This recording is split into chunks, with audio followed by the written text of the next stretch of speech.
No takže byť a či nebyť. No povedz, ale ešte predtým, než odpovieš, sám seba sa spýtaj.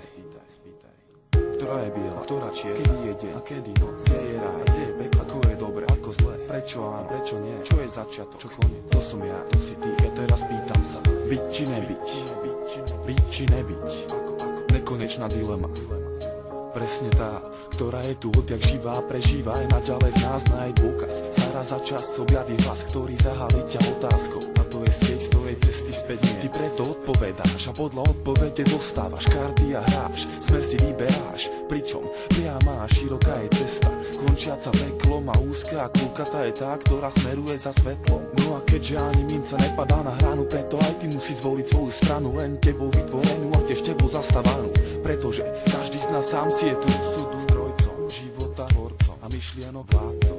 Druhý môže ti byť radcom alebo zradcom, pretože tu každý má to svoje, no a väčšinu absolútne nezaujíma tvoje. To sú presne tie zdroje, kvôli ktorým život predstavuje neustále boje. A to nejsú iba moje paranoje, ale obrovské bludisko, východisko blízko, ja neopustím boisko. Pokým ty sám pravdu nespoznáš, neuznáš, že to, čo rozdáš, daruješ, patrí ti viac ako všetko, čo zoberieš, ale aj tak vždy len podľa seba vyberieš, sám dileme odpovieš. No a preto je svet presne taký, aký si ho vytvoríš. No a tak mal by si to už konečne začať chápať, oči si otvárať a od zaboru klad rozoznávať a ľudí od ľudí rozpoznávať. Keď tak učiníš, zistíš, že klopeš na dvere a pritom len ty sám máš kľúč. No tak sa vo viere daj po smere k vyššej sfére, s odvahou, s ktorou svetelný lúč vybere sa hrdo kľudou temnotou v každej jednej diere, v každej jednej diere, v každej jednej diere.